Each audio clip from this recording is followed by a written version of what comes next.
sorriso de crente cheio do Espírito Santo. Amém? Glória a Deus. Você pode sentar, querido, por gentileza. Muito bom estar com vocês aqui essa noite, adorando a Deus. Quero, mais uma vez, só me apresentar. O pastor, ele não errou quando me apresentou e falou meu nome. Meu nome é esse mesmo, viu, meu irmão? Marciano. Eu sei que você já preparou a piada. Pastor, onde é que está sua nave espacial? Eu já quero liberar você, irmão, dizer que você não está em pecado com a piada que você fez, com o pensamento que você teve, amém? Esse bullying, eu já fui curado dele. Mas eu sempre costumo dizer algo bem importante, pastor. Que cada lugar que eu passo, por onde eu vou, encontro muitos marcianos. Porque eu não sou dessa terra. Eu só estou aqui de passagem. Você veio fazer moradia eterna aqui nessa terra ou você está só de passagem? Então você também é um marciano. Aí, ó, viu? Como é que eu encontro vários marcianos? Eu sou de Curitiba. Eu pastoreio, juntamente com o pastor Luciano Subirá, a comunidade Alcance em Curitiba. É uma igreja que tem abençoado muito a nossa cidade, não só a cidade de Curitiba, mas também o Brasil. Temos outras igrejas espalhadas pelo Brasil. E nós começamos um pequeno grupo há 12 anos atrás, que é o que nós vamos completar agora, de comunidade Alcance. Começamos um pequeno grupo na minha casa, um grupo familiar, uma célula que nós chamamos, né? Um grupo familiar que nos reunimos todas a semana. Nós temos esse grupo familiar se reunindo nas casas. E esse grupo que nós começamos, eu, meu pastor, a esposa do pastor Luciano também, a pastora Kelly, nós 4 começamos, e esse grupo começou a crescer, e pela misericórdia de Deus, e não é por nós, é apesar de nós, nós vamos completar 12 anos de igreja agora no mês de junho, e nós temos aí quase 3.000 pessoas nos nossos cultos. São 5 reuniões no final de semana, para poder acomodar todos os irmãos, né, todas as pessoas, e Deus tem nos abençoado muito ali na nossa cidade de Curitiba. Então, trago um abraço, né, de toda a nossa igreja também. É uma alegria conhecer mais uma família do corpo de Cristo que vai morar no céu, amém? Conhecer os pastores tão queridos e amados dessa igreja, né? Como assim a igreja muito receptiva. Ontem eu já estive aqui comendo uma picanha na casa do pastor. Morra de inveja se você não pôde fazer isso. Eu já pude, ontem fui convidado por esse casal maravilhoso também, a Milma e o Léo, que nós nos conhecemos ontem, e foi uma alegria conhecê-los. Eu conheci o Nazareno, pai da Milma, pastor Nazareno, estive ministrando na igreja dele alguns meses atrás, e aí ele fez essa conexão aqui com a igreja, porque nós estaríamos passando aqui por Boston agora. Nós viemos para um casamento, filho de um dos nossos pastores, em Tulsa, e aí depois fomos para New Orleans e passamos um tempo por aqui. Amanhã já estamos retornando ao Brasil. A saudade já está grande dos filhos, né? Nós temos, além da igreja, discípulos do trabalho que temos ali. Temos 3 filhos de 18, 13 e 7. Em 5 anos nós fazíamos um filho, mas paramos agora, né? Não tem como mais, está muito caro para ter filho no Brasil. Então nós paramos ali no 3º, Murilo, Danilo e Davi, e eles são presentes de Deus na nossa vida. E é uma alegria, como eu falei mais uma vez, poder estar aqui com vocês. Amém? Eu quero orar para nós compartilharmos a palavra de Deus essa noite, aquilo que o Senhor colocou em meu coração. E eu espero que você possa ser tremendamente abençoado essa noite. Quero agradecer o irmão também, o presbítero que foi me buscar, e ele falou: olha, deixei a barba hoje, só porque o senhor está também aí de barba, para o senhor não ficar constrangido, né? E essa barba, na verdade, ela tem, irmãos, um propósito, viu, pastor? Tem um propósito. O propósito, a minha esposa fala que eu sem barba fico parecendo um cara de bolacha. Então, o propósito é deixar a barba crescer para não ficar com a cara de bolacha, né? Então, esse é o propósito da barba, né? Eu fui para a África alguns anos atrás fazer missão, e aí eu fiquei muitos dias na África, e lá não tinha, nós fomos para uma tribo Maasai, nós ficamos lá nessa tribo. Então não tinha como fazer barba, não tinha nem como tomar banho. Banho era um artigo de luxo. Então a barba cresceu, não tinha como fazer. Eu olhava os aparelhos, né? Eu não acabei não levando, e aí a gilete, o que o pessoal usava, eu olhava e falava, não dá coragem de usar não, isso daí tá complicado. E aí deixei a barba crescer. Eu lembro quando eu cheguei de volta para o Brasil, que eu cheguei em Curitiba, minha esposa, os meus filhos na época eram bem pequenos, foram me buscar no aeroporto, eles não me reconheceram, de tão barbudo que eu estava. E aí eu aproveitei e fiz um desenho na barba e deixei. Aí tempo depois eu tirei a barba. Aí minha esposa olhou para mim e falou assim, amor, você fica tão bonito de barba. Eu falei, é? Por que, querida? Ela falou assim, não te deixa com cara de bolacha. Então, eu falei, então eu vou deixar a barba. Esse é o propósito. Quero orar a Deus para apresentar esse momento essa noite. Pai, nós queremos dar toda a honra, toda a glória a Ti, Jesus. Obrigado, Deus, pela oportunidade de estar aqui com os nossos irmãos, compartilhar a Tua palavra, compartilhar as Tuas verdades, Deus. Pai, a minha oração é que, Deus, essa noite eu possa ser um instrumento do Senhor para abençoar essas vidas. Não falo eu, Senhor, mas que o Senhor possa estar falando através da minha boca, Senhor. Que as Tuas palavras, Senhor, essa noite, elas possam ser vivas, Senhor, e eficazes na vida dos nossos irmãos. É o que eu oro em nome de Jesus. Amém. Antes de eu iniciar a minha palavra, eu quero falar algo bem especial para a igreja, com a permissão do pastor. Quando o Senhor chamou aqui à frente, pastor, aqueles casais, e eu vim orar com eles aqui. E quando eu comecei a orar pelo primeiro casal, Deus me deu uma palavra para falar para o casal. E essa palavra também se estendia aos outros casais. E quando eu voltei, estava ali orando, o Senhor falou, essa palavra precisa ser dita à frente da igreja. Eu queria que os casais que vieram aqui à frente pudessem ficar de pé novamente. Porque, pastor, algo que Deus colocou no seu coração, com esse ministério de casais, família, isso é algo que isso já nasceu no coração de Deus. E Deus apenas transportou para o seu coração, que é um homem apaixonado por família, apaixonado por restauração familiar. E quando eu comecei a orar pelo irmão, o primeiro que estava aqui, o casal, que é o Jair, que são um casal de líderes, o Senhor me falou, e eu quero deixar isso gravado para a igreja toda saber. O Senhor me falava que vocês, o casal, porém a unção que está sobre o casal, que está vindo sobre eles, também vai atingir todos os outros irmãos que estão fazendo parte desse projeto. E muitos outros ainda virão a participar desse projeto. Porque isso não é apenas para um grupo de 5 ou 6 pessoas, muitos outros casais virão. Mas o Senhor me falava que vocês vão ser agentes de milagres nessa cidade. O Senhor me dizia que vocês seriam como um bálsamo de cura para as famílias dessa cidade. Há muitas famílias que estão clamando por restauração. E esse clamor das famílias, clamando por cura, por um milagre, uma restauração familiar. Esse clamor chegou ao coração de Deus, que colocou o coração do pastor, da liderança dessa igreja, para se iniciar esse ministério. Vocês vão ser chamados, talvez, por pessoas que vocês nem conheçam até. Olha, eu queria que você viesse fazer uma visita na minha casa. E quando vocês entrarem nessas casas, entendam, vocês são agentes de milagres.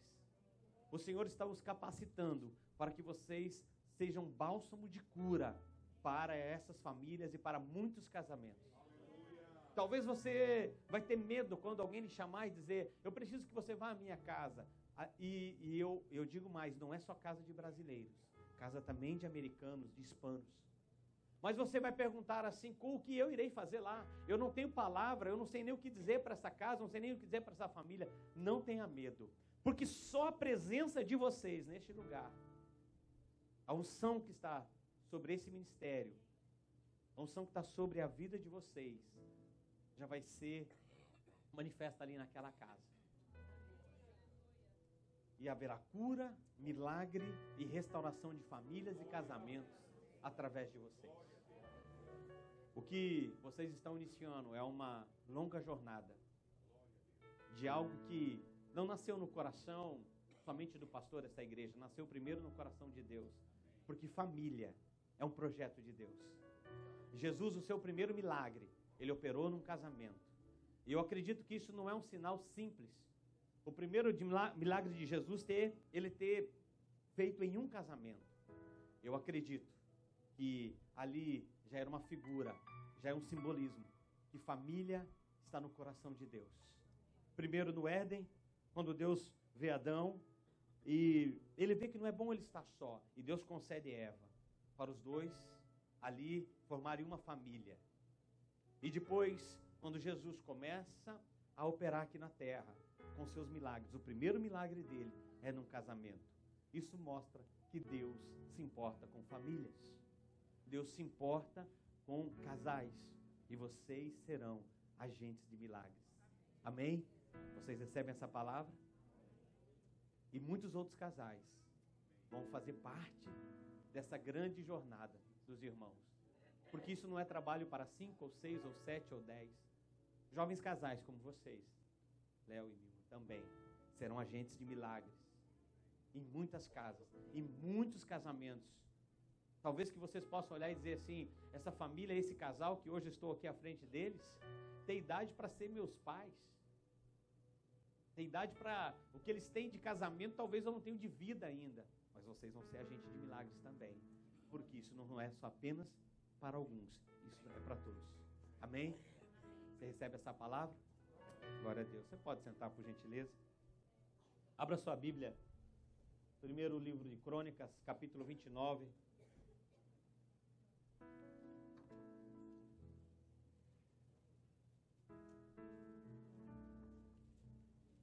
Primeiro Crônicas, capítulo 29, a partir do versículo 26. Perguntei para o pastor, até que hora eu posso ir? Até que hora eu posso... Ele falou, irmão, fique à vontade. O irmão pode pregar até o horário que o irmão quiser. Mas 9 horas os irmãos vão embora. Então, eu entendi o recado. Que eu posso ficar à vontade, que eu posso pregar, né, pastor? O quanto eu quiser, mas 9 horas acabou a reunião, os irmãos têm que voltar para casa. Brincando, queridos. 1 Crônicas, capítulo 29, fala sobre a vida de um homem talvez que você já viu inúmeras ministrações, pregações e ensinos da palavra de Deus sobre a vida dele, Davi. Agora, o texto aqui nós vamos ler retrata o final da vida deste homem. A Bíblia diz, versículo 26, 1 Crônicas, capítulo 29, a partir do versículo 26. Davi, filho de Jessé, reinou sobre todo Israel. E ele reinou 40 anos em Israel, 7 anos em Hebrom e 33 em Jerusalém. Versículo 28 diz, morreu em boa velhice, tendo desfrutado vida longa, riqueza e honra, e seu filho Salomão foi o seu sucessor. O texto diz aqui na palavra de Deus que esse é o relato do final da vida de um homem. Mas era um homem que marcou uma nação, um homem que foi chamado por Deus, um homem que Deus colocou uma missão sobre a vida dele. Esse homem teve muitas falhas ao longo dessa missão também. Esse homem errou, esse homem pecou, esse homem se arrependeu. Esse homem fez muitas coisas boas. Esse homem, talvez, possamos dizer que é um homem que é muito ensinado sobre ele. Pregamos muito sobre a vida de Davi. E esse homem, aqui, a Bíblia relata o final da vida dele. E o final da vida dele é algo maravilhoso também. Não só os feitos que ele fez em vida, sendo um dos melhores reis que Israel teve. Não só sendo um homem que a própria palavra de Deus, em Atos capítulo 13, versículo 22, a Bíblia fala, achei um homem segundo o meu coração. E olha, querido, para Deus fazer essa declaração, que achou um homem segundo o coração dele, realmente Davi foi um homem diferente. Não estou falando que ele foi um homem perfeito, porque Davi, por exemplo, ele errou muito como pai. Como família, ele cometeu erros. Davi adulterou. Davi colocou um homem à frente da batalha para morrer. Davi foi omisso quando tinha que punir um filho, não o puniu. Então, eu não estou falando de um homem perfeito. Eu estou falando de um homem que também cometeu os seus erros e as suas falhas. Mas era um homem que Deus faz essa declaração: achei um homem segundo o meu coração. Agora, esse homem, a Bíblia fala que ele morreu em boa velhice. Eu não sei você, eu sou muito jovem ainda, mas eu quero ter isso para a minha vida, morrer com uma boa velhice. O que é morrer com uma boa velhice? É alguém desfrutar de tudo aquilo que Deus pode proporcionar para a vida dele. Talvez aqui o texto, podemos dizer que por trás desse texto está dizendo que talvez Davi não sofreu quando ficou velho, porque ele morreu tendo uma boa velhice, tendo desfrutado de vida longa, riqueza e honra. Olha que isso para um homem é algo muito inspirador. Eu não sei você, mas eu olho para a minha vida e eu quero deixar um legado para os meus filhos. Se o Senhor não vier até a minha partida para com Ele, eu quero deixar um legado para os meus filhos. Eu quero ser lembrado por um homem que fez a diferença na minha cidade, fez a diferença por onde eu passei. Eu quero ser lembrado por aquilo que Deus fez na minha vida e por aquilo que eu permiti Deus fazer na minha vida para que eu pudesse fazer na vida de outros também. Mas até isso se cumprir, a Bíblia fala que Davi, ele passou por muitas escolas, ele teve que aprender muito. E eu acredito que você que está aqui essa noite, você tem sonhos, você tem projetos, você tem promessas da parte de Deus, amém? Quem tem promessa da parte de Deus, levanta a mão. Se não tem, eu vou fazer uma agora. Se você não tem, é porque talvez você não está lendo a Bíblia, porque a Bíblia é um livro cheio de promessas. Se você quer ter promessas da parte de Deus, é só você começar a ter intimidade com a palavra de Deus, porque a Bíblia é um livro de promessas. Agora, algo que eu e você precisamos entender é que para Deus, para a gente ter esse relato da vida de Davi, que ele morreu com honra, com boa velhice, que ele teve muitas riquezas e que ele era um homem segundo o próprio coração de Deus. Davi passou por várias etapas na vida dele. Davi passou por várias escolas, que eu posso chamar assim, para você que gosta de um título numa mensagem, poderia dizer as escolas que Davi passou, ou as escolas da vida. Davi passou por muitas escolas para ele ser formado esse homem. E eu e você precisamos entender que Deus trabalha conosco em processos, em etapas. Amém? Deus trabalha comigo, Deus trabalha com você com processos, com etapas. E essas etapas, muitas vezes, elas não são da maneira que nós imaginamos ou pensamos. Muitas vezes essas etapas e esses processos, eles são doloridos em nossas vidas. E muitas vezes nós queremos até pular essas etapas. Queremos passar essas etapas das nossas vidas. Mas deixa eu dizer uma coisa para você, não tem como. Para Deus cumprir aquilo que Ele tem na sua vida, para você cumprir o propósito que Deus te chamou aqui na terra, você precisa passar por etapas, por escolas, para aprender com pessoas, aprender com o próprio Deus, para que um dia você também possa chegar com uma boa velhice, desfrutado de tudo aquilo que Deus proporcionou aqui em terra para você viver, para que o seu nome possa ser lembrado como homem de Deus, como uma mulher segundo o coração de Deus. Algo que eu e você precisamos entender é que nós aprendemos com pessoas. Nós aprendemos com pessoas. Pode olhar para quem está do seu lado e diga assim para ele ou para ela: eu aprendo com você. Nós aprendemos com pessoas.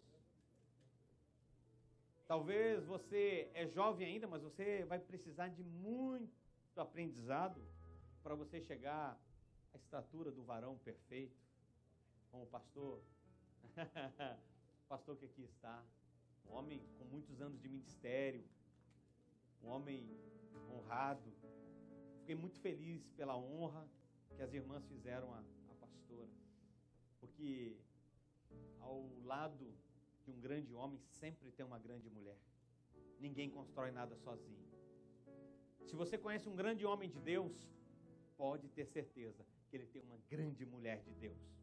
Talvez ela não pregue, talvez ela não apareça conforme ele aparece, talvez ela não tenha o mesmo destaque que ele tem, ela é tão importante quanto ele.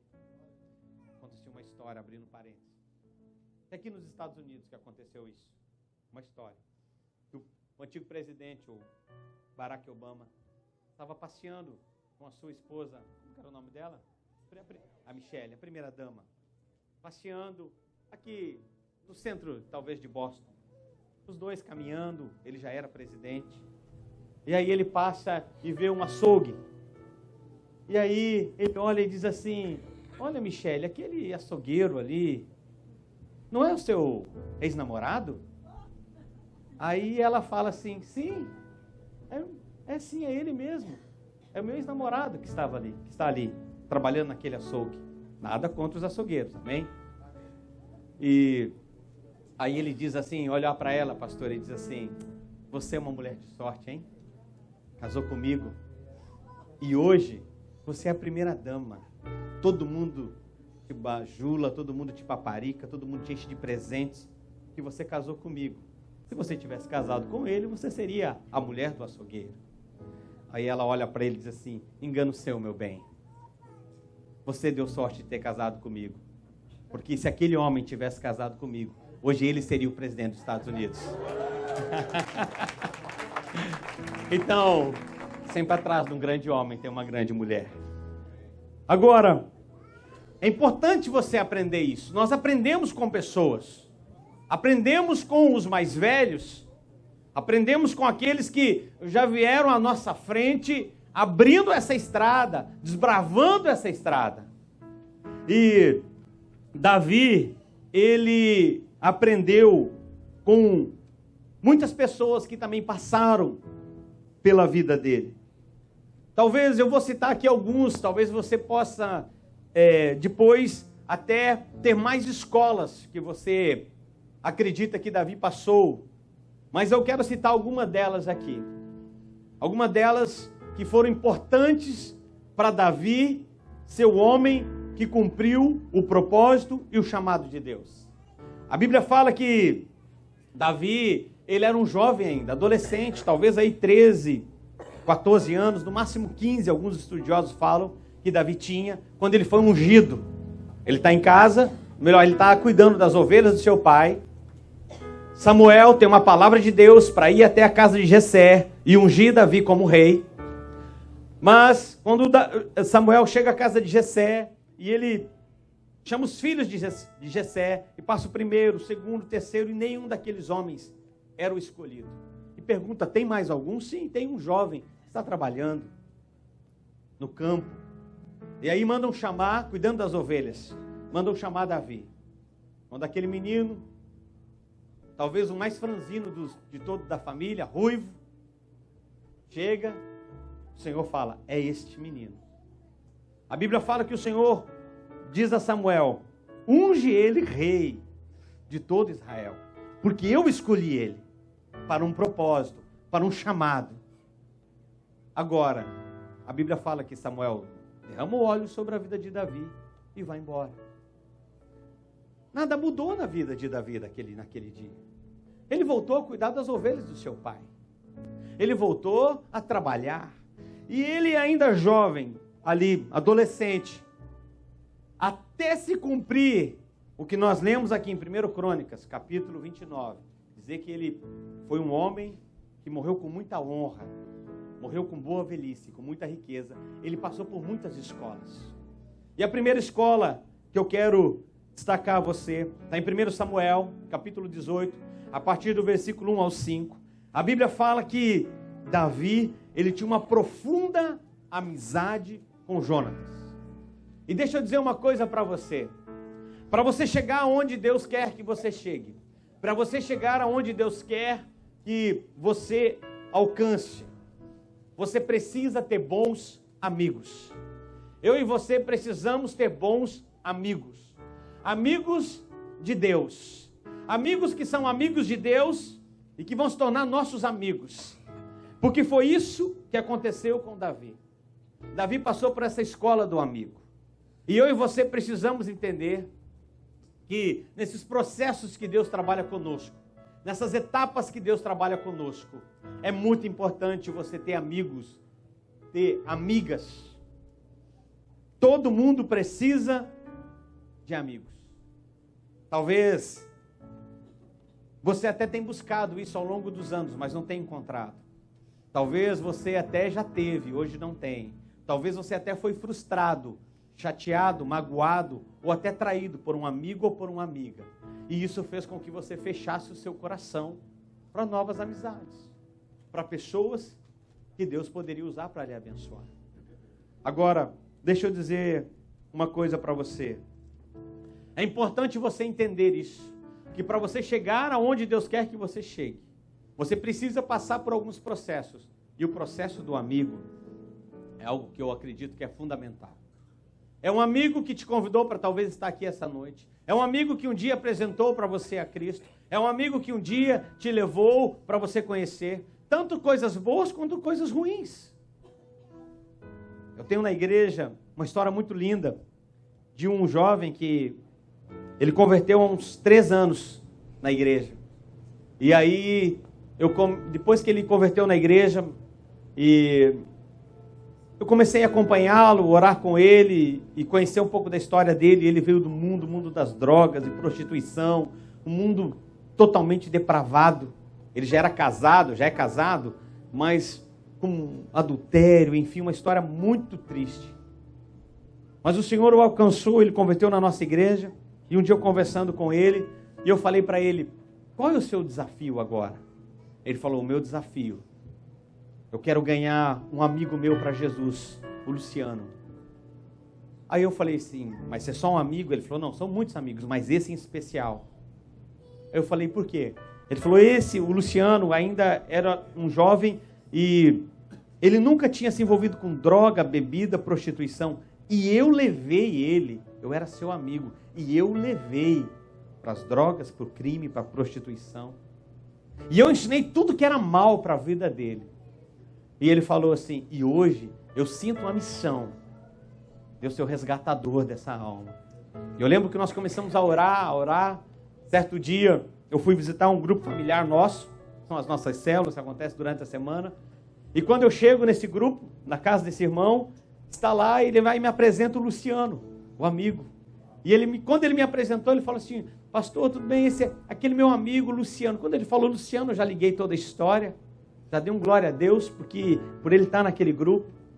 E tempos depois, nós pudemos ali celebrar, né, o batismo do Luciano, que se batizou. Hoje é um dos nossos líderes também na igreja, um homem muito usado por Deus também. Mas tudo isso aconteceu, o mesmo amigo que levou ele para o buraco, foi o amigo que foi lá depois tirar ele do buraco. Então, é importante nós entendermos isso, querido. Sabe aquela pessoa que talvez você olha e diz assim, eu quero ser amigo dessa pessoa, eu quero ser amigo daquela mulher, daquele homem. Mas você não teve oportunidade, ou talvez você foi até frustrado, se aproximou dele ou dela, e foi frustrado, foi magoado, foi ferido. Quero dizer uma coisa a você. Não feche seu coração para novas amizades. Não feche seu coração para o novo. Eu lembro que quando eu conheci o meu pastor, o pastor Luciano, eu era seminarista, eu estava no seminário, o pastor Luciano foi dar uma aula no seminário. E ele pregando, a primeira vez que ele começou a pregar, eu falei, eu quero ser amigo desse cara. Na época, meu pastor pesava uns 140 quilos. E eu pensei, eu quero ser amigo desse gordão. Esse gordão é de Deus, eu quero ser amigo dele. E ele estava no seminário, acabou a aula. Eu lembro que acabou a aula, ele desceu para uma sala. Eu lembro que eu falei com o pastor, que era o diretor do seminário, eu falei, deixa eu dar uma palavra com ele. Gostei demais desse homem. E quando ele pregava, eu falava, eu quero ser amigo dele. Eu quero conhecer ele, eu quero andar com ele. E começou a brotar algo no meu coração. E eu criei então uma expectativa, um homem de Deus pregando, sendo usado por Deus, daquele jeito, né? Apesar de ser uma aula no seminário, Deus usou ele tremendo naquele dia, com cura, milagres. E eu falei assim, eu quero ser amigo dele. Eu lembro que eu falei para o diretor, ele falou, não, ele está lá na sala. E eu cheguei na sala. Quando eu cheguei na sala onde ele estava, o meu pastor, ele estava com, hoje, né? Na época, o pastor Luciano estava com o computador aberto, assim, já. Do lado eles haviam colocado um prato de comida para ele, assim, bem bem abastado, assim, né? E aí pensa uma criatura que pesava 140 quilos. Hoje, graças a Deus, ele tá fino, ele emagreceu. Mas ele pesava 140 quilos. Então, ele no computador e ali um prato de comida. Aí eu cheguei, me apresentei para ele. Ô, pastor Luciano, tudo bem? Meu nome é Marciano, olha só. Eu trabalho em gráfica, assim, assado. Trabalhava na época numa gráfica. E ele falou dos projetos, dos livros dele que ele tinha. E eu falei assim, olha, eu quero te ajudar. Eu posso talvez imprimir os livros mais baratos para você. Eu posso imprimir as revistas num preço melhor. Eu tenho essa possibilidade. E quando eu estou apresentando, falando com ele, ele nem olha na minha cara. Ele fica assim, e mexendo no computador e comendo. E eu todo empolgado, pensando no cara empolgado, falando com ele, De vez em quando ele olhava assim, tá bom, irmão? E continuava comendo. Pensava assim, o homem de Deus que estava pregando ali agora, nem pega na minha mão. Eu estava mais ou menos como Naamã, né, quando foi falar com o profeta. Eu achei que ele estenderia a mão, pegaria na minha mão, né, falaria comigo, ele nem me deu bola. Eu lembro que ele continuou eu falando com ele ali, e ele não deu a mínima para tudo aquilo que eu falava. Depois eu fui entender o porquê. Mas eu fui embora chateado. Pensando, esses homens de Deus pregam, mas são muito estrela. Ele é um cara muito antipático, e isso e aquilo, e eu fui com o meu coração daquele jeito. Não quero nem saber mais dele, eu nem vou mais nas próximas aulas, né? Era uma aula toda semana, ele ia ministrar uma aula. Eu falei, eu acho que eu nem vou na próxima aula. Então que o meu coração ficou magoado, ferido. Mimimi, né? Hoje nós chamamos de mimimi. Mas eu lembro que eu deixei um cartão para ele e fui embora. Ele morava em Irati, ele não morava em Curitiba. Passado uns 3, 4 dias, um dia toca o meu telefone, eu vi que era um número diferente, e ele fala, Marciano, eu sim. Ele, aqui é o Subirá. Falei, Subirá? Pastor Subirá, tudo bem? Você me deu o seu telefone. Pensei, sim, claro que eu lembro, deu o seu telefone, pensando comigo, lembrou de mim, Aí ele falou, olha, eu estou indo para Curitiba, queria conversar com você. Você estava aquele dia lá, eu não pude dar muita atenção. Será que a gente pode conversar? Pode. E veio para Curitiba, a gente sentou, conversou, se conheceu. Ele me contou o que, na verdade, ele estava vindo de uma viagem internacional. Ele estava na Itália. Ele havia chego aquele dia, aquela hora, em Curitiba. Do jeito que pegaram ele no aeroporto, levaram ele para o seminário, para ele dar aula. E ele não tinha tido contato com a família ainda, ele estava com saudade da comida brasileira e tal. Então ele me contou, ele falou, olha, aquele dia eu não dei atenção, porque eu queria falar com a esposa, ver se ela estava ainda online, eu estava com muita fome e tal. E ele me explicou tudo, e eu entendi. E ali começou a nossa amizade. Amizade essa que depois, ao longo de alguns anos, fazendo livros para ele, para o pastor Luciano, muitas vezes indo viajar com ele daí, vender livros para ele, né? Enfim, começou uma amizade, essa amizade virou um pastoreio, esse pastoreio, alguns anos depois, começamos a comunidade Alcance, que é essa história que eu acabei de relatar para vocês no início. Hoje vamos completar 12 anos de igreja, temos aí 19 igrejas no Brasil, só na sede, na nossa principal, quase 3.000 pessoas. Tudo para a glória de Jesus. Como eu falei, não é por nós, é apesar de nós. Mas eu poderia ter deixado uma grande oportunidade de ter passado aquele dia se eu fecho meu coração para uma nova amizade. Está entendendo, amém? Então, todos nós precisamos de bons amigos. Porque bons amigos são aqueles que nos protegem. A Bíblia fala que Saul, em algum momento, tenta matar Davi. Jonatas, ele está lá, e ele era o sucessor do trono também, porque ele era filho de Saul. Mas a Bíblia fala o quê? Que ele vai, intercede em favor de Davi, para o seu pai. Davi estava lá tocando teclado, assim como meu irmão está tocando aqui essa noite. Imagine que eu sou Saul. Pegava umas flechas e ficava brincando de acertar tiro-alvo com uma flecha, com um arco. com uma flecha jogar nele. Então, com uma lança, jogando nele. A Bíblia fala que assim Saul tratava Davi, mas Jonatas chegava lá e dizia: não, meu pai, não faz isso com ele. Jonatas o protegia. Como é bom ter alguém que nos protege. Como é bom ter amigos fiéis que oram conosco, intercedem em nosso favor, que abençoam as nossas vidas. Amém? É bom ter um Jonatas na nossa vida. Agora, é muito bom ter um Jonatas na nossa vida. Mas a minha pergunta para você é: você é Jonatas de alguém? Você protege alguém? Você é amigo leal de alguém? Você intercede por alguém? Quando você vê que alguém chega e fala: aquele irmão lá é assim, assim, assado. Você é amigo daquela pessoa, você concorda e diz: é isso mesmo? Ou você entra na frente e diz: não, você interpretou mal aquela vida daquela pessoa. Ele não é desse jeito. Ele não é assim, ela não é assim. Talvez teve uma atitude naquela hora que você não gostou, mas ele não é assim. Porque é muito bom nós termos um Jonatas na nossa vida nos protegendo. Mas é importante você entender também que você precisa também de um Jonatas. Você também precisa ser um Jonatas na vida de alguém. Amém? Então, essa é a primeira escola que eu creio que Davi passou. A escola de Jonatas, a escola do amigo. A segunda escola, e tem muitas coisas para falar sobre essa escola da amizade. A Bíblia fala que a bondade de Davi, essa amizade que ele tinha com Jonatas, resultou que anos depois que Saul morreu, depois que Jonatas morreu também, anos depois, o neto de Saul, chamado Mefibosete. Com vocês, se você lembra da história, em certa ocasião, Davi pergunta: resta ainda, isso está em 2º livro do profeta Samuel, capítulo 9, resta ainda alguém da família de Saul a quem eu possa mostrar lealdade, amizade?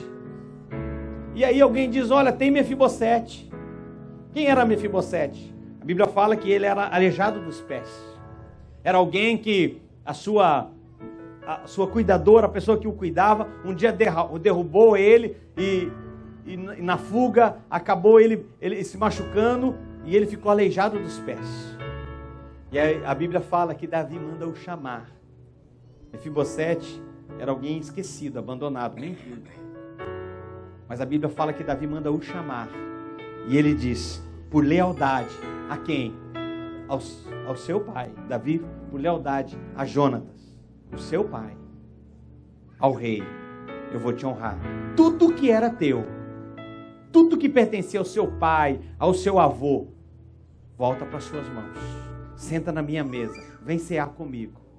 Sabe, querido, isso é algo que eu e você precisamos aprender. Talvez você hoje precise entender que tudo o que nós somos hoje, o que nós produzimos hoje, gera uma semeadura, tanto boa quanto ruim. Tudo que você quer colher, você primeiro precisa plantar. Amém? A segunda escola que eu quero ministrar para você, que eu creio que Davi passou e foi uma escola muito importante para a vida dele, foi a escola que eu gostaria de chamar escola de Saul. Quem foi Saul? Saul foi o homem que perseguia Davi. Saul foi o homem que começou a perseguir Davi. Mas sabe qual foi o benefício dessa perseguição? Eu olho para o texto da palavra de Deus e quando eu estudo a vida de Davi, vejo a perseguição que Saul teve para a vida dele. Saul deixou Davi um homem cada vez mais crente, cada vez mais cheio de Deus. Sabe por quê? Pensa em alguém que fica tirando lança em você, querendo matar você o tempo todo, e você está o tempo todo dizendo: longe de mim levantar a mão contra o ungido de Deus, longe de mim fazer qualquer coisa para ele. Sabe? E tantas vezes Saul tentou matar Davi, inclusive como quando Davi tocava a harpa para ele. Agora Davi poupou Saul, Mas Saul foi uma bênção na vida de Davi. Porque Davi transformou no homem misericordioso, no homem piedoso também. E humilde. Porque ele teve um Saul sobre a vida dele.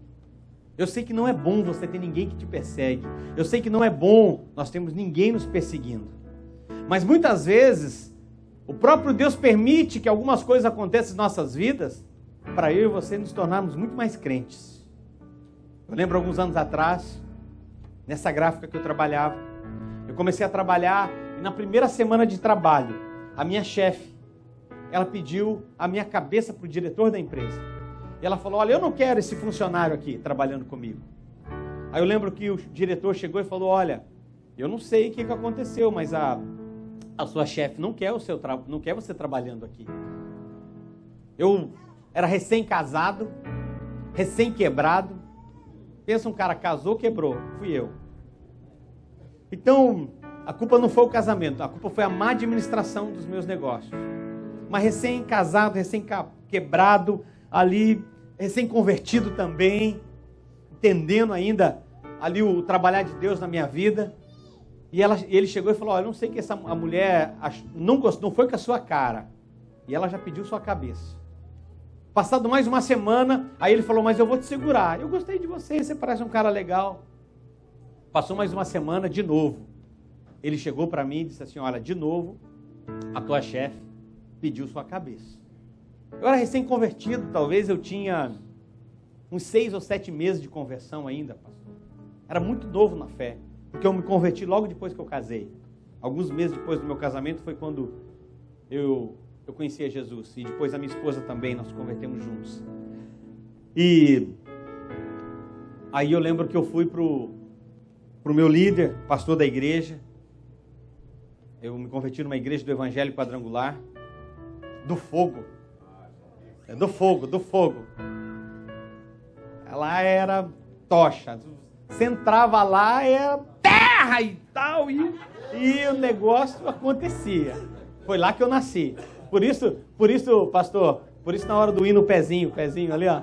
É por isso. E era um povo de Deus, né? Muito de Deus, muita oração. Eu lembro que eu cheguei para ele, eu falei assim, ó, a minha chefe está me perseguindo, eu não fiz nada para ela, uma semana de trabalho. E ela já pediu minha cabeça para o diretor. E ele pegou e falou assim, eu sei o que você precisa fazer. Eu falei, o quê? Ele falou, você precisa orar e jejuar. Eu falei, mas não tem algo que eu possa fazer mais prático? Ou mais fácil, né, na verdade? Ele, não, tem que orar e jejuar. E eu lembro que eu entrei num propósito de jejum e oração. Esse propósito, esse jejum e oração, durou sabe quanto tempo, irmãos? 8 meses da minha vida. 8 meses da minha vida, eu chegava no meu trabalho, nessa gráfica, porque essa gráfica foi um milagre que Deus colocou na minha vida, como trabalho. Era um serviço muito bom, uma empresa muito boa, onde eu tinha a oportunidade de crescer, o salário era muito bom também. Mas eu lembro que eu chegava meia hora, 1 hora antes do trabalho. Chegava lá, na mesa dela, sem ela saber, pingava óleo, botava óleo, ungia naquela mesa. Eu ia para o banheiro da gráfica, dobrava os meus joelhos e ali ficava meia hora, 1 hora, clamando a Deus. Todos os dias, Deus me protege, Deus me protege, Deus não deixa esse Saul me acertar essa lança não, Deus não deixa, Deus me ajuda, e me ajuda, 1 hora orando e jejuando, 8 meses fazendo jejum. Ao final dos 8 meses, quando eu terminei o jejum, eu estava orando um dia e Deus me falou algo, eu vou fazer uma limpeza neste lugar. Eu só ouvi isso, aquela palavra no banheiro da gráfica, porque lá era meu altar, era o único lugar que ninguém me incomodava, era no banheiro. Eu vou fazer uma limpeza nesse lugar. E eu não entendi aquela palavra. No outro dia eu cheguei para trabalhar. Quando eu cheguei para trabalhar, eu vi que o dono daquela empresa estava lá, e quase nunca ele ia na empresa. Era um grupo muito grande, ele era um chinês, então ele passava muito pouco pela empresa. Tinha um filho dele, que eu trabalhava até muito perto do filho, que me conhecia. E eu vi que tinha um movimento estranho aquele dia. Eu lembro quando eu cheguei, entrei na empresa, Ele falou assim, olhou para mim, chinês, você sabia, né? Você sabia? Eu falei, sabia o quê? Você sabia sim, fala aí. Não sei de nada, estou chegando agora. Ele diz, a pessoa, né? O que aconteceu? A pessoa, que era a minha chefe, que era gerente financeira da empresa, juntamente com o marido, que era o gerente comercial, juntamente com 2 vendedores, eles deram um golpe na empresa. Não um golpe na empresa, eles simplesmente, os 4 foram para o maior concorrente que a indústria gráfica tinha. Os 4 receberam uma proposta do concorrente e os 4 saíram com uma proposta milionária para um local muito melhor. E a empresa ficou sem gerente financeiro, sem gerente comercial e sem 2 dos melhores vendedores. E aí eu lembro que ele olhou para mim, eu falei, não, eu não sabia de nada e tal. Eu lembro que ele está falando assim, ele perguntou, e agora como vamos fazer? Eu lembro que ele olhou para mim e falou assim, e você? Você está armando também alguma coisa? Eu falei, não estou armando nada. Ele falou, você tem condições de fazer o que ela fazia? Eu falei, eu tenho, que era a minha chefe. Ele falou, então eu vou fazer um teste com você. Aí você precisa estar preparado. A oportunidade aparece na nossa vida, você tem que estar preparado. Ele falou, quanto você ganha? Perguntou para o filho dele. O filho dele falou o valor do meu salário. Imagine como se fosse assim, R$2.000. Um exemplo só. Então eu vou fazer um teste com você. Se você der conta do serviço que ela fazia, hoje eu estou dobrando o teu salário. Em vez de 2.000, você vai ganhar 4. E se você passar no teste, eu vou te dar 3 meses. Se você passar no teste, eu dobro para 8 o teu salário. R$8.000. Pensa para um homem recém-casado, recém-quebrado. Vendia o almoço para comer a janta. Não podia chamar a esposa de bem que o banco tomava ela de mim. De tão feio que estava a coisa. O cara faz uma proposta dessa, pastor. Já passou por essa? Não podia chamar a esposa de bem, senão o banco vinha e tomava ela. Quando ele fez aquela proposta, eu falei, tô dentro, sou eu. Eu lembro que ele me deu 3 meses de experiência. E aí ele dobraria meu salário. No dia ele dobrou meu salário. E a proposta era que se em 3 meses eu passasse no teste, ele dobrava de novo. 1 semana de trabalho. Ele chega na minha sala e diz, realmente, nós não sentimos a falta dela, da pessoa que havia saído. Você está indo muito bem. E o que eu iria fazer daqui 3 meses, eu faço hoje, na sua vida. E já dobrou meu salário. Eu saí nessa empresa 10 anos depois, para vir tempo integral para o ministério, pelo um chamado de Deus. E eu saí no cargo máximo que alguém poderia alcançar dentro dessa empresa. No último ano, esse chinês, ele pagou o meu salário para eu trabalhar meio período, e o outro meio período eu trabalhar na obra de Deus. E se eu quisesse, eu estaria até hoje lá, trabalhando meio período, para o meio período usar no ministério. Mas eu falei para ele, não, Deus me deu uma palavra, que cessou o tempo. Mas eu estou contando essa história para você por quê, querido? Porque Deus usou o Saul para me tornar crente. Se não fosse aquela mulher, ser o Saul da minha vida, eu jamais teria aprendido a orar como eu orava naquele banheiro. Eu jamais teria feito um período de jejum como aquele. E muitas vezes, quando a luta vem, quando alguém se levanta contra nós, um líder, ou às vezes até um amigo, o chefe, o patrão, ou enfim, uma situação, uma circunstância se levanta contra nós, você começa a repreender. Deus me guarda, Deus me ajuda, Deus livra a minha vida, Deus faz isso, Deus faz aquilo outro. Querido, provavelmente Deus está colocando aquilo na sua vida, porque Ele quer trabalhar algo em você. E precisamos estar ligados. Porque muitas vezes, o que nós precisamos entender é que se não fosse um Saul na vida de Davi, ele provavelmente não teria se tornado o homem que ele se tornou também. Ele não teria sido o homem que ele se tornou. Então, eu preciso entender, querido, que os Saús que Deus coloca muitas vezes nas nossas vidas, na minha vida, na sua vida, ele tem um propósito.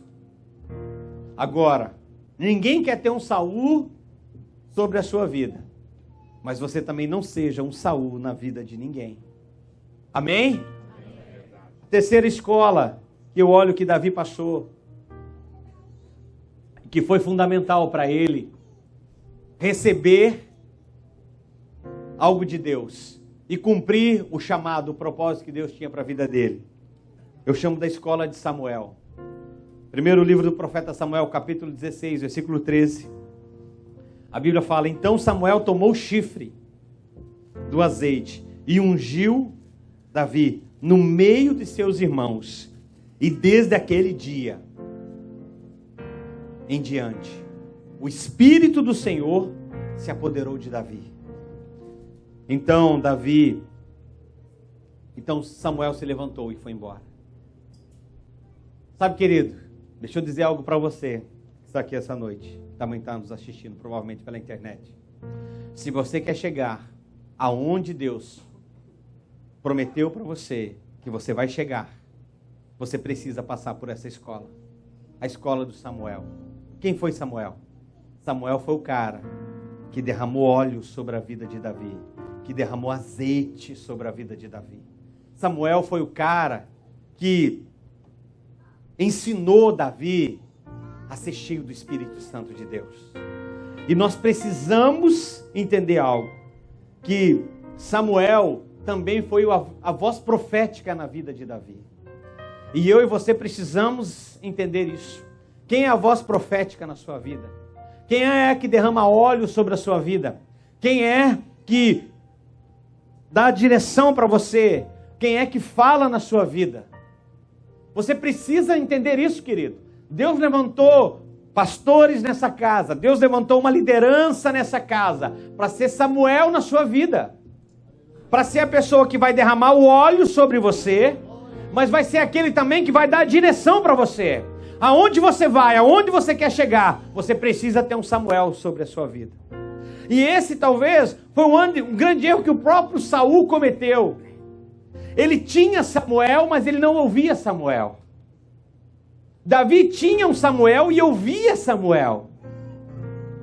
Porque não basta só ter, você precisa ouvir. Agora, você precisa ser Samuel também na vida de alguém. Na vida de quem que você derrama um óleo, na vida de quem que você profetiza, na vida de quem que você fala.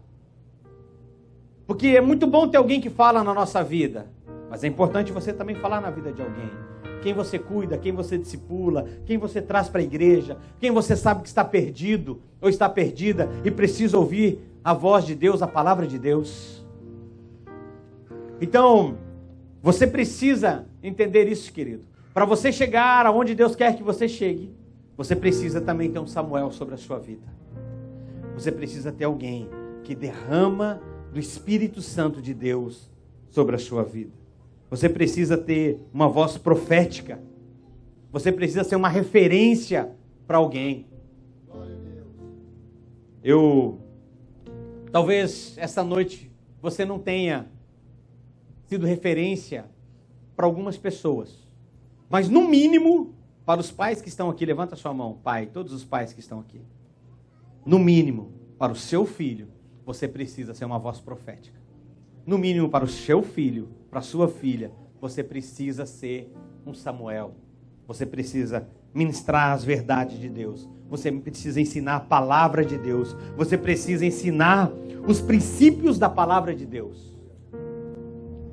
Meu filho Davi, 7 anos, esse tempo atrás ele chegou na escola. Nós fazemos culto familiar. Toda semana, quase todos os dias, não é todos os dias, porque por uma questão de agenda, mas 1 ou 2 ou até 3 vezes na semana nós fazemos um culto familiar. Só nós, eu, minha esposa, os filhos, e são eles que pregam, são eles que compartilham a palavra. E nós fazemos devocional. Isso todos nós fazemos devocional. Se não todos juntos, individualmente. E o Davi, meu filho, 5 aninhos ele tinha na época, hoje ele tem 7. Um dia ele chegou na escola, e a professora, ele estudou numa escola católica, e a professora falou, vamos orar, né? Vamos fazer aqui uma prece para começar a aula. E ele falou, pastora, eu não vou não. É a professora, né? Professora, eu não vou não. Eu não vou orar, não vou fazer prece nenhuma. Tem 5 anos. Aí a professora sabe que ele é filho de pastor, sabe que eu sou pai, que eu sou pai dele, que o pai dele é um pastor. Ela contando para nós, ficou espantada. Ela falou, como ele não quer orar? Que isso? Aí ela falou, Davi, por que você não quer orar para a gente começar a aula? Ele falou assim, eu não quero orar, pastor, professor, não é que eu não quero orar. Hoje eu já fiz meu devocional. Eu já orei em casa, eu já fiz meu devocional. Porque isso faz parte da nossa vida. Pai, qual foi a última vez que você sentou com o seu filho e orou por ele, abençoou a vida dele? Qual foi a última vez que você profetizou sobre a vida do seu filho? Ah, mas Deus não me deu uma palavra. Deus precisa te dar uma palavra para você botar a mão sobre a cabeça do seu filho? E profetizar sobre ele? Não. Eu faço isso na vida dos meus filhos todos os dias. Eu saio para trabalhar e quando eles estão ainda dormindo eu vou lá. Deus abençoa a vida do meu filho. Abençoa a vida do Danilo, do Murilo, do Davi. Guarda na escola, guarda na faculdade. Deus não permita que nenhum mal aconteça sobre a vida dele. Deus guarda a vida deles. Deus profetiza toda sorte de bênção sobre a vida deles. É importante eu e você entendermos isso. Que nós precisamos ser Samuel na vida dos nossos filhos também. Amém? Quarta escola, e talvez essa aqui é a escola a mais dolorosa que Davi passou, que foi a escola de Natã. Quem foi Natã?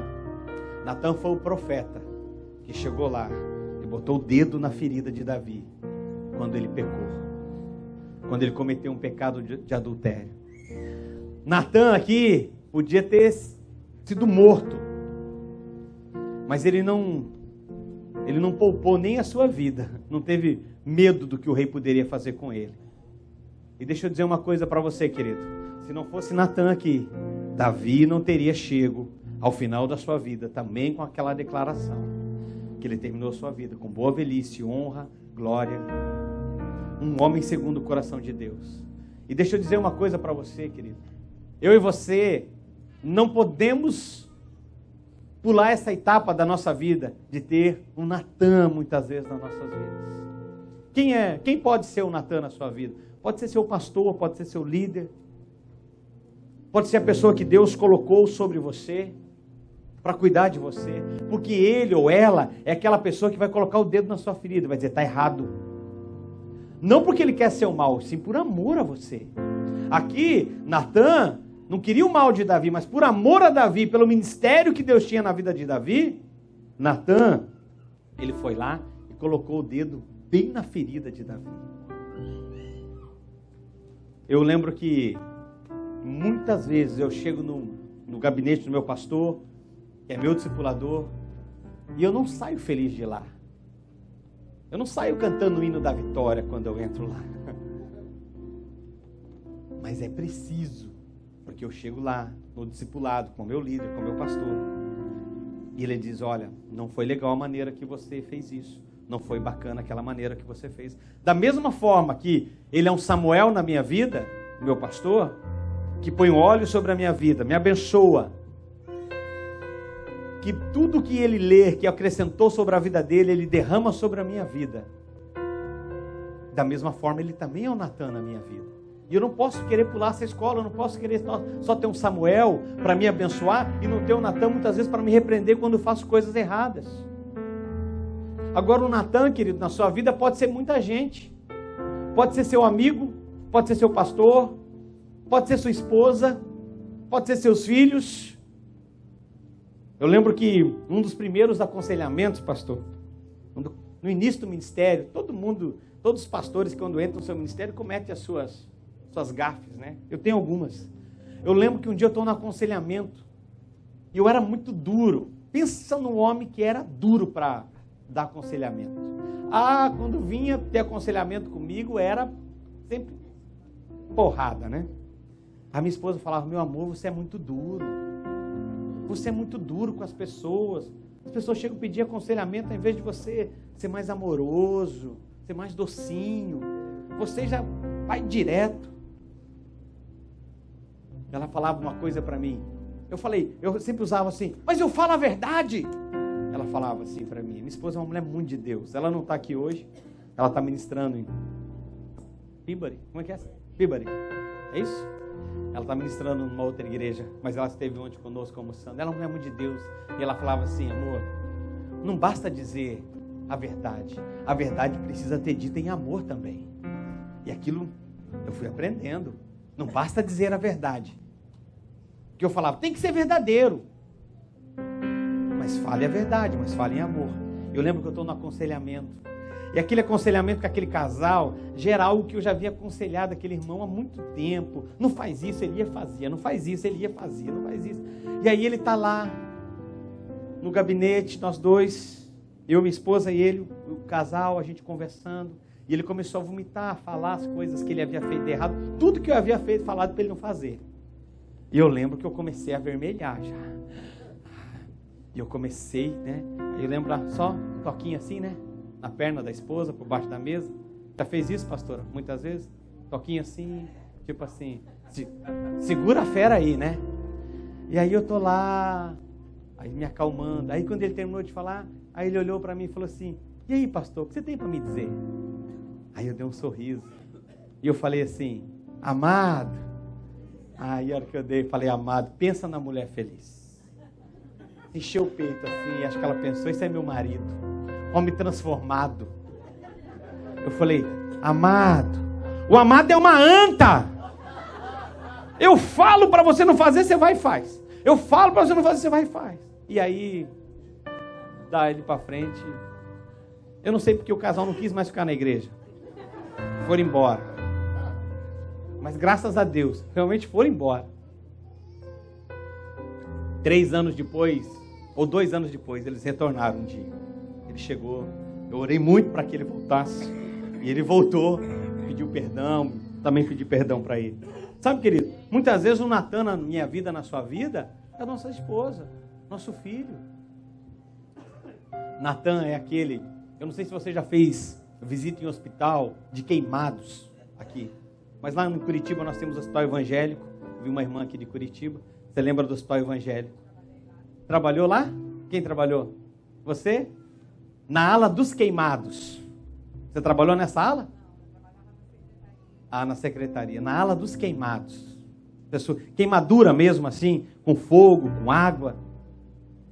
E eu sempre ia lá visitar, orar pelas pessoas. Um dia eu fui visitar um irmão que foi queimadura no braço. Aí eu cheguei lá, estou lá conversando com ele, aí chegou a médica, o braço assim todo, umas bolhas muito grandes assim no braço. A médica ficou ali e tal, conversando, e aí de repente, quando ela falou, conversa com ele, eu estou conversando ali com ele, de repente ela pega e arranca aquele couro. Aquele irmão dá um grito, ah! E eu também quase dou outro. Falei, que isso? Quer matar ele? Falei, por que não põe aí um remédio, não passa aí alguma coisa para tirar a dor? Aí ela falou assim, não tenho que tirar a dor aqui nesse momento. E ela falou, eu preciso arrancar esse couro, porque eu tenho poucos minutos para arrancar esse couro, que se eu não arrancar, ele seca na pele, e depois ele vai apodrecer a pele, e isso vai causar infecção, e ele pode até perder o braço. Então, por causa daquelas bolhas, não tinha o que fazer. E ela arrancou aquele couro. E muitas vezes eu vejo o meu pastor na minha vida, o Natan na minha vida, sendo dessa forma. Sabe, não é o que você queria. Mas às vezes o pastor chegou lá e... Ô pastor, que é isso? Não precisava ser assim, mas era a forma de fazer aquilo. Foi preciso para aquele momento. E como eu falei, muitas vezes Deus usa muitas pessoas para nos abençoar, para ser o Natan nas nossas vidas. A minha esposa, eu lembro que um dia eu fui... Minha esposa é um Natan na minha vida. Um dia eu fui nessa época eu fui para a África. Quando eu voltei da África, um dia eu cheguei para ela e falei assim, amor, você não acredita que na África os homens andam na frente. Anda 3, 4 metros à frente da esposa. A esposa anda lá atrás. Eu falei, eu fiquei assustado com aquilo. Como pode um homem andar 3, 4 metros na frente da esposa? Ela olhou para mim e falou assim, você faz igualzinho? Eu falei, eu? Você faz igualzinho. Eu falo, não. Aí, agora nós temos um código. Quando a gente sai para algum lugar, no shopping, na igreja, que eu saio do carro e eu vou ir na frente, ela fala, africano, aí eu dou aquela seguradinha. falo para ela, não, só vim ver o perímetro aqui, está seguro para você. Então, os meus filhos, né? Último exemplo aqui, que vou partir para o final. Meu filho, Murilo, hoje ele tem 18 anos, na época ele tinha 7 anos. Eu lembro que a gente saiu da igreja, foi para casa, e naquele mês, na escola bíblica, na escola, no Ministério Infantil, eles estavam estudando sobre os frutos do Espírito. Ele tinha só 7 anos. E nós estamos indo para casa, eu e minha esposa. E no carro, nós estamos tendo uma conversa avivada. E crente não briga, né, irmãos? Crente tem conversas avivadas. Você já teve uma conversa avivada com a sua esposa? Hã? Já teve aquela conversa avivada? Não é assim, é assim sim. Eu falei que é desse jeito, não é daquele outro. E assim foi, a conversa estava avivada. Porque o crente também não briga, irmãos. O casal crente mesmo, cheio do Espírito Santo, ele tem excesso de comunhão, não é? Não é briga. O crente, por exemplo, ele não é teimoso. O homem crente não é teimoso. Amém, irmãos? Amém. Nós homens, eu falo isso, nós não somos teimosos. As mulheres falam que nós somos teimosos, nós não somos. Nós temos fortes convicções. É. Você vê, né? O crente arruma... Então eu estava lá, eu e minha esposa tendo uma conversa pentecostal, daquelas dentro do carro. E vai daqui, vai dali, tal, tal. E acabamos saindo do culto, né? E foi. Eu lembro que quando eu entrei dentro de casa, meu carro entrou na garagem, eu lembro que eu falei a última palavra. Tá bom, pronto, é assim, da maneira que eu estou falando, e acabou. Eu lembro quando eu terminei de falar, eu desliguei o carro, parou o carro, o meu filho, o Murilo, que hoje tem 18, na época tinha 7, no banco de trás, ele abriu a boca e falou assim, pelo jeito os frutos do Espírito não estão manifestando na vida de vocês. Aí quando ele falou, olhei para ela, olhou para mim e falei, pronto. Se demos mal. E nós ensinamos, errou na frente, conserta na frente. Tem que consertar na frente. Aí, mas o pior ainda estava por vir. Aí a hora que eu olhei para ela, ela olhou para mim, já pensando assim, fizemos besteira, vamos ter que consertar. Eu continuei e falou assim, principalmente o de mansidão e domínio próprio. Aí, irmão, desliga o carro, ninguém desce do carro, vamos orar, vamos pedir perdão a Deus, vamos aqui pedir perdão, enfim, Deus usa Natãs nas nossas vidas para nós crescermos, amém? E eu quero já convidar o pessoal da música aqui à frente, porque eu quero orar com você. A última escola que Davi passou foi a escola de Golias. Quem era Golias? Golias era o homem que todos os dias vinha afrontar Davi. Todos os dias ele vinha afrontar o exército de Israel e afrontar Davi também. E sabe, querido, Davi, ele foi ungido com 13 ou 14 anos, ainda jovem. E até esse dia, Davi era só uma promessa. Mas desse dia aqui, o dia que Golias começa a confrontar Davi, o exército de Israel dizendo, tem homem aí? Tem alguém para me enfrentar? Tem alguém? Desse dia, quando Davi decide passar por essa escola, então ele deixa de ser só uma promessa e ele começa a se tornar uma realidade. E eu concluo, eu quero orar com você, eu quero convidar você a ficar em pé. Talvez você está aqui essa noite, talvez você tenha fugido de uma dessas escolas. Talvez você não tenha deixado Deus trabalhar na sua vida em uma dessas escolas. Talvez você está passando pela escola de Jonatas. Você está procurando ser um bom amigo e procurando bons amigos também. Talvez você está passando pela escola de Saul. Tem pessoas te perseguindo, tem situações te perseguindo, mas eu quero que você entenda que isso Deus está proporcionando para cada vez você ficar mais íntimo dele. Sabe, querido, tem tido um avivamento no Brasil, as igrejas. Mas sabe, pastor, esse avivamento ele não tem acontecido por amor a Deus. Esse avivamento tem acontecido porque as coisas têm piorado no Brasil. E porque tem piorado, o povo tem ido para a igreja orar. Então muitas vezes eu olho e vejo essa perseguição que muitas vezes nós ficamos repreendendo sobre a igreja, mas na verdade essa perseguição nos deixa mais crente. E lá no Brasil, muitos que não estavam nem vindo mais à igreja, porque o país estava passando um momento muito bom financeiramente, com carro, viajando, agora perdeu o emprego, perdeu o carro, agora ele está voltando para Deus. Aqui na América também tem sido assim. Muita gente esqueceu de Deus, mas agora, com a dificuldade, com as lutas, com os problemas, com a perseguição, então tem se voltado para Deus. Tem sido o Saul na sua vida. Quem tem sido o Samuel? Talvez você está passando pela escola de Samuel, pela escola de Natã, mas talvez você também está passando pela escola de Golias. Talvez você tenha fugido daquilo que tem enfrentado você, mas deixa eu dizer uma coisa para você: você precisa encarar. Você precisa encarar esse Golias. Você precisa encarar essa dificuldade, porque essa dificuldade, esse Golias, sabe o que ele vai fazer com você? Ele vai te projetar para onde Deus quer que você esteja. Esse Golias, sabe o que ele vai ser para você? Ele vai ser um salto, ele vai ser um trampolim para cumprir o propósito, a promessa de Deus na sua vida. E eu quero orar com você essa noite. Eu quero convidar você a sair do seu lugar, vir aqui à frente. Talvez você está com o Golias na sua frente, gritando e dizendo: tem homem aí?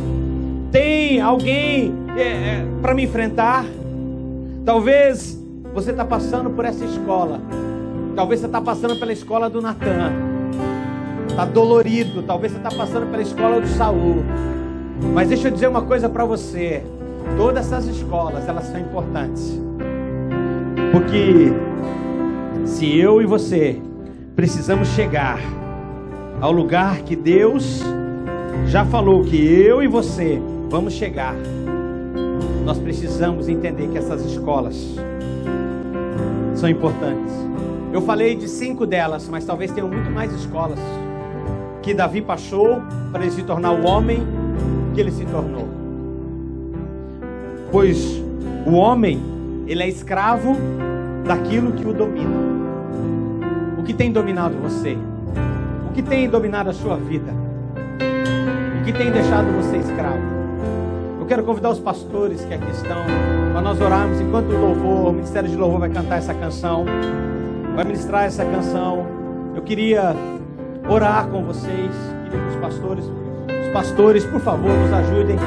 Eu quero que nós possamos orar por essas vidas que estão aqui, e que Deus possa dar força para cada um que aqui está, para cada um cumprir o propósito que foi chamado para este lugar, para cada um cumprir o propósito que Deus estabeleceu sobre a sua vida aqui na terra.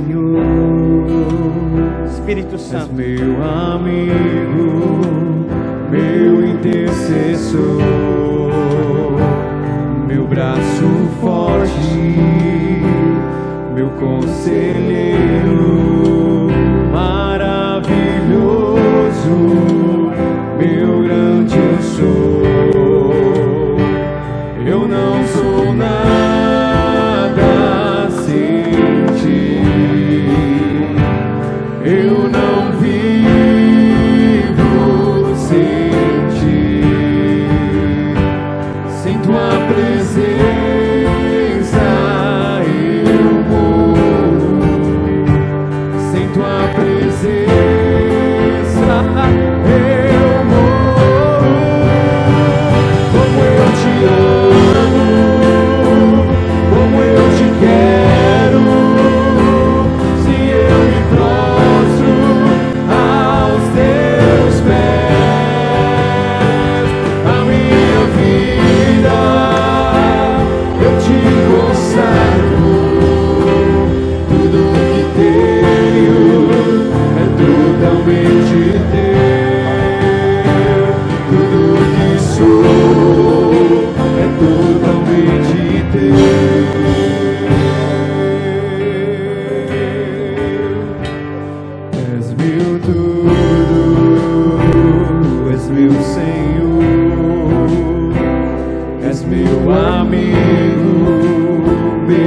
intercessor,